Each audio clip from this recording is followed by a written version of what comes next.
നേർവീഥി നേർവീഥി നേർവീഥി. Evangelist Kunjumon Thottappally ഇപ്പോൾ ദൈവവചനം പങ്കുവയ്ക്കുന്നു. ശ്രദ്ധിച്ചാലും.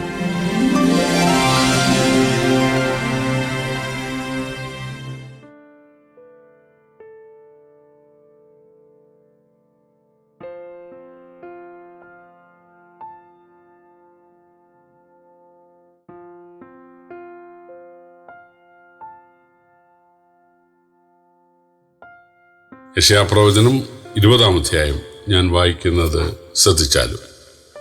അശൂർ രാജാവായ സർഗോന്റെ കൽപ്പന പ്രകാരം തർത്താൻ അശ്ദോദിലേക്ക് ചെന്ന് അശ്ദോദിനോട് യുദ്ധം ചെയ്ത് അതിനെ പിടിച്ചു.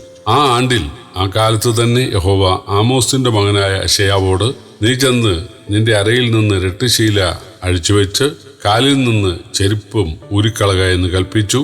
അവൻ അങ്ങനെ ചെയ്തു. നഗ്നനായും ചെരുപ്പിടാതെയും നടന്നു.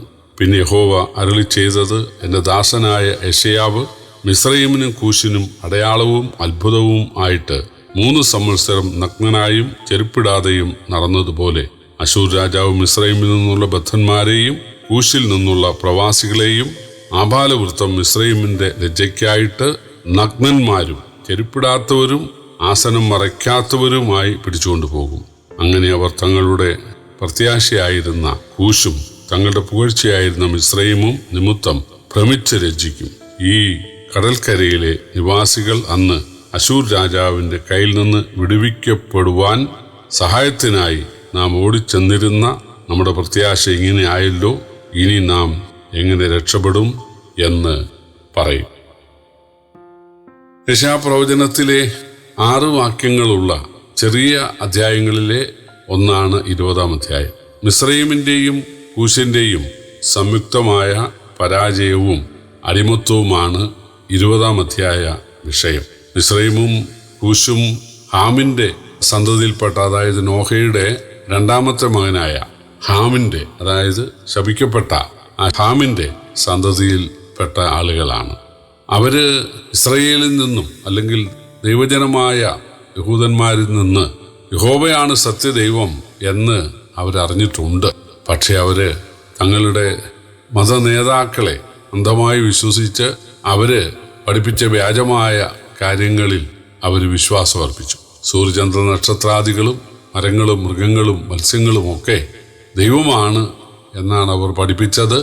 സൃഷ്ടാവായ ദൈവത്തിന് പകരം സൃഷ്ടികളെ ആരാധിക്കാൻ, മരിച്ചവരെ ആരാധിക്കാൻ, അതുപോലെ ജീവനില്ലാത്ത വസ്തുക്കളെ ആരാധിക്കാൻ, തങ്ങളുടെ കരവേല കൊണ്ട് അവര് സങ്കല്പിച്ചുണ്ടാക്കിയ ആ വസ്തുക്കളൊക്കെ ദൈവമാണ് എന്ന് പഠിപ്പിച്ചപ്പോൾ ചോദ്യരഹിതമായി അതിനെ അന്ധമായിട്ട് അനുസരിച്ച് അനുഗമിച്ച് ജീവിക്കുകയായിരുന്നു. അതുകൊണ്ട് തന്നെ അവരെ നേർവഴിക്ക് നയിക്കാൻ ജീവനുള്ള ദൈവം, ധാർമ്മികതയുള്ള ദൈവം ഇല്ലായിരുന്നു. അതുകൊണ്ട് അവര് മ്ലേച്ഛമായ കാര്യങ്ങളാണ് ചെയ്തു പോകുന്നത്. ഈ 2 കാര്യങ്ങൾ കൊണ്ട് സത്യദൈവത്തെ അന്വേഷിച്ചില്ല, ആരാധിച്ചില്ല. 2, ജീവിതത്തിൽ മ്ലേച്ഛമായ കാര്യങ്ങൾ അവര് ചെയ്തു. അതുകൊണ്ട് അവര് ന്യായം വിധിക്കപ്പെടുകയാണ് ഉണ്ടായത്. അശൂരിന്റെ പടയോട്ടക്കാലത്ത് യഹൂദര് മിസ്രയീമ്യരോടും കൂശ്യരോടും ധാരണയുണ്ടാക്കി ഒരുമിച്ച് നിന്നാൽ അശൂര്യരോട് ചെറുത്തു നിൽക്കാം എന്നാണ് യഹൂദര് പ്രത്യാശിച്ചതെന്ന് 5-ാം വാക്യത്തിലുണ്ട്. എന്നാൽ അശൂർ രാജാവിന്റെ സേനാനായകൻ ഫെലിസ്ത്യ പട്ടണമായ അസ്തോദ് കീഴ്പ്പെടുത്തിയ ആണ്ടിൽ യെശയ്യാപ്രവാചകനോട് കൽപ്പിച്ചു, നീ 3 വർഷം ചെരുപ്പിടാതെയും മേലങ്കി ഇല്ലാതെയും അർത്ഥനഗ്നനായി നടക്കണം. അത് മിസ്രയീമ്യർക്കും കൂശ്യർക്കും ഭവിക്കാൻ പോകുന്ന പ്രവാസത്തിന്റെ ഒരു ചിത്രമായിരുന്നു. അവര് അത് കണ്ട് മാനസാന്തരപ്പെട്ട് യഹോവയെ ആശ്രയിച്ചിരുന്നെങ്കിൽ അവർക്ക് അനുഗ്രഹിക്കപ്പെടാമായിരുന്നു. ദൈവദാസന്മാർ ദൈവവചനം പ്രസംഗിക്കുക മാത്രം ചെയ്യാനല്ല, അവര് വിശ്വാസികൾക്ക് മാതൃകയാകണം. പൗലോസ് അപ്പോസ്തലൻ കൂടാരപ്പണി ചെയ്തത് വിശ്വാസികൾ എന്തെങ്കിലുമൊക്കെ തൊഴിൽ ചെയ്ത് ജീവിക്കണം, വെറുതെ ഇരുന്ന് അഹോവൃത്തി കഴിക്കരുത്, അതിനൊരു മാതൃകയാകാനാണ്.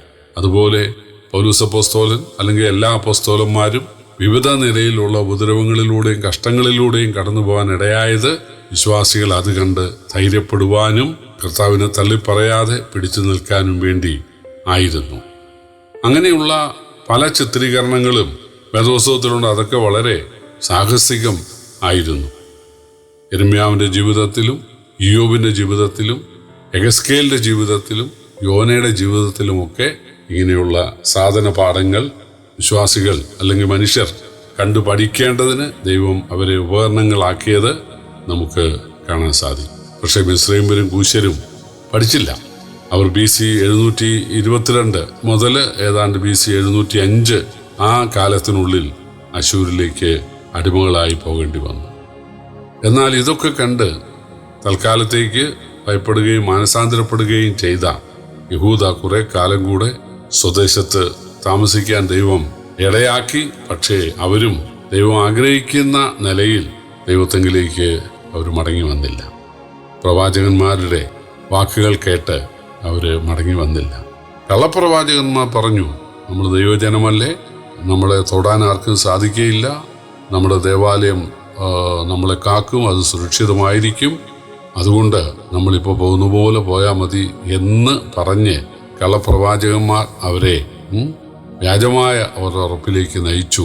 പക്ഷേ പിൽക്കാലത്ത് അവരും ബാബേലിന് അടിമപ്പെടേണ്ടതായിട്ട് വന്നു.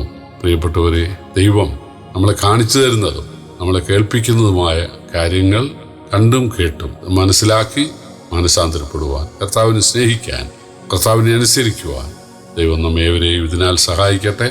കർത്താവിൻ്റെ വലിയ നാമം ഇന്നും എന്നേക്കും വാഴ്ത്തപ്പെടുമാറാകട്ടെ.